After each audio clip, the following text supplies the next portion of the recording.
Are you lack of self-confidence?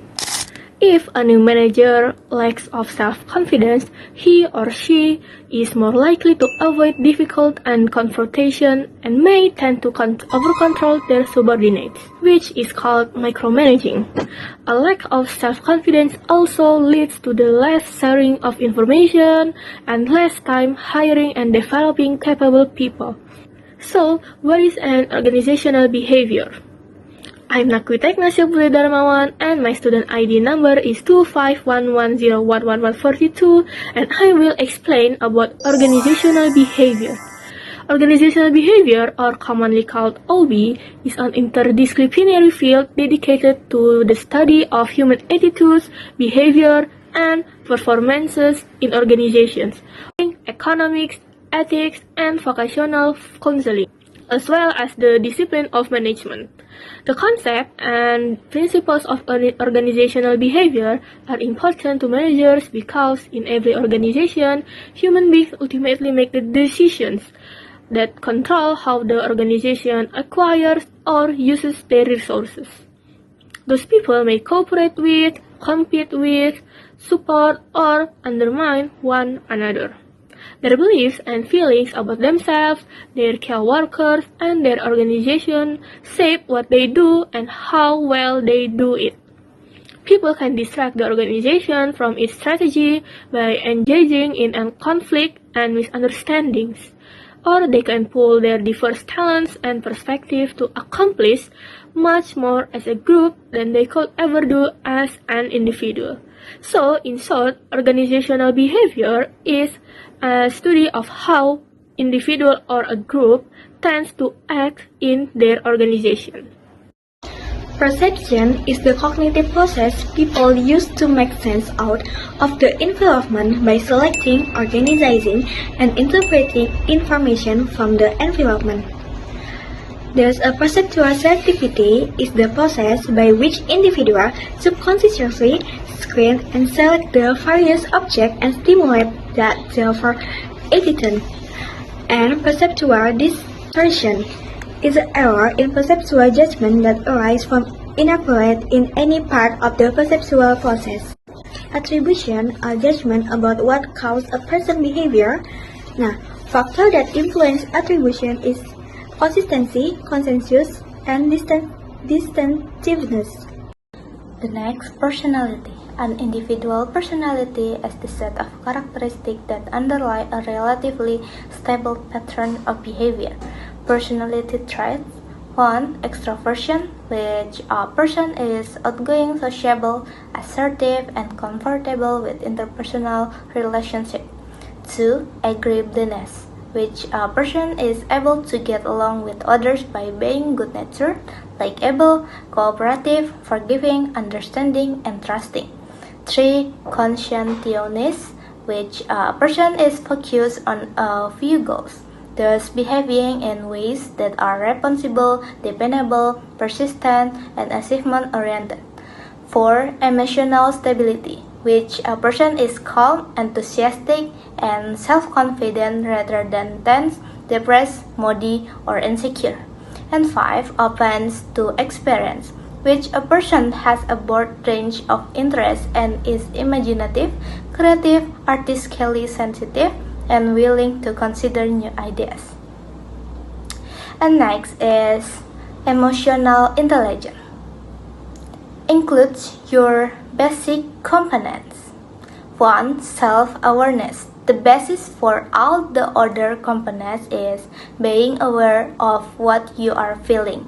2. Self-management. The ability to control the destructive of harmful emotion and balance one's mood. And 3. Social awareness. The ability to understanding others and practice empathy, which means being able to put yourself in someone else, to recognize what others are feeling without them needing to tell you. And 4. Relationship management. The ability to connect to others, build positive relationships, respond to the emotion of others, and influence others. After that, we have the learning. Learning is a change in behavior that occurs as the result of experience, individuals develop personal learning styles that vary in terms of how much they emphasize each stage of the learning cycle. Stress and stress stress management. Stress is an individual's psychological and emotional response to external stimuli that place physical or psychological demands on the individual and create uncertainty and lack of personal control when important outcomes are at stake. Among the most basic strategies are those that help people stay healthy, exercising regularly, getting plenty of rest. Leadership is important for organizational success. A team or unit is only as good as its leader. Leadership occurs among people involved influence and aims to attain goal. Influence is a relationship, it's not passive, designed to achieve goals.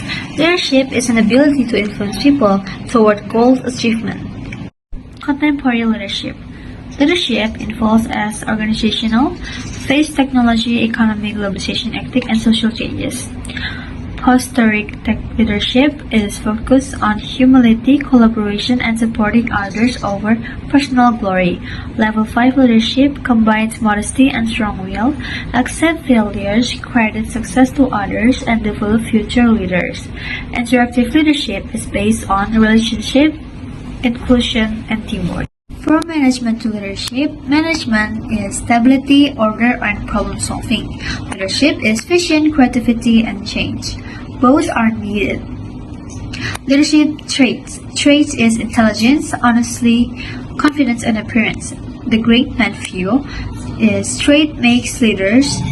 It's not always true. Success depends on situation plus leaders-follower relation. Behavioral approaches. Leadership studies via behavior, not traits. Task-oriented is focused on goals and work direction. People-oriented is build trust and support teams. The key studies is Ohio, Michigan, and Texas. Ohio and Michigan studies. The Ohio one is consideration is people focused. The imitating structure is task focused. The best result is when both of them is high. Michigan, employee-centered, support and teamwork. Job-centered, schedules and efficiency. There's cognitive theory. Match leadership style with situation.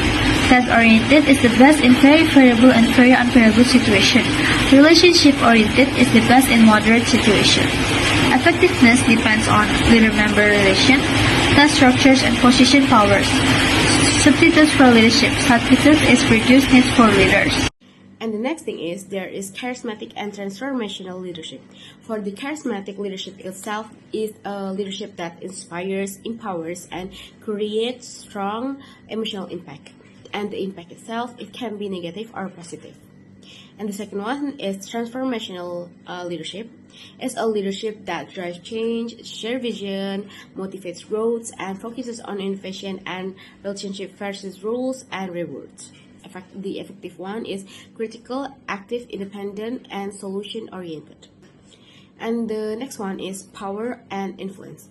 Power is an ability to influence others' behavior, and the influence itself is an actual effect on others' attitudes and action. Position for power from role or authority, there is 6. Number 1 is legitimate. It's from formal position. The next one is reward, is ability to give rewards. Coercive is ability to punish. Personal power from individual traits. There is expert and reverent. Expert is based on knowledge or skills, and the reverent itself is based on respect and admiration. Other source of power. There is 3. Effort, relationship, and information. The effort itself is from initiative, extra work and learning. From the relationship is wider work, network, or more influence. And the last one is information. It's access and control. It's more power. And the next one is influence tactics. There is 7 influence tactics. The first one is rational persuasion. It's facts and logic.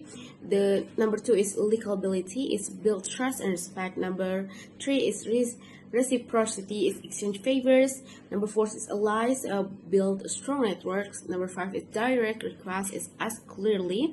And the sixth one is higher authority. It's use position and credibility. And the last thing is number 7 is rewards. It's influence behavior. Leadership as services, servant relationship, and moral leadership. Servant leadership focuses on serving others, sharing powers, and supporting employees' growth. And the moral leadership acts ethically, choose right over wrong, build trust and integrity. So, the conclusion for the chapter 13 and 14 is, for chapter 13, is every organization, human beings ultimately make the decision that control how the organization acquires and uses resources.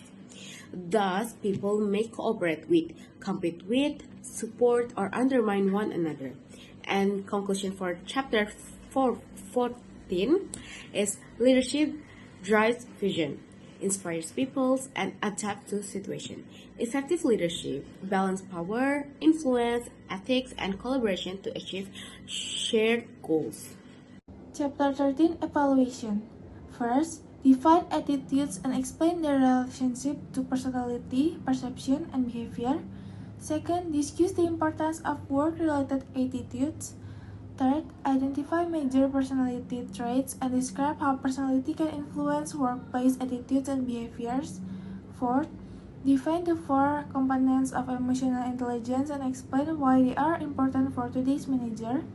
Fifth, explain how people learn in general and in terms of individual learning styles. Sixth, discuss the effects of stress and identify ways individuals and organizations can manage stress to improve employee health, satisfaction, and productivity. Chapter 14 Evaluation. First, define leadership and explain its importance for organization. Second, describe how leadership is changing in today's organizations. Third, identify personal characteristics associated with effective leaders. Fourth, define task-oriented behavior and people-oriented behavior and explain how these categories are used to evaluate and adapt leadership style. Fifth, describe Hersey and Blanchard's situational theory and its application to subordinate participation. Sixth, discuss how leadership fits the organizational situation and how organizational characteristics can substitute for leadership behaviors. 7. Describe transformational leadership and when it should be used. 8. Explain how followership is related to effective leadership. 9. Identify sources of leader power and the tactics leaders use to influence others. 10. Explain servant leadership and moral leadership and their importance in contemporary organizations.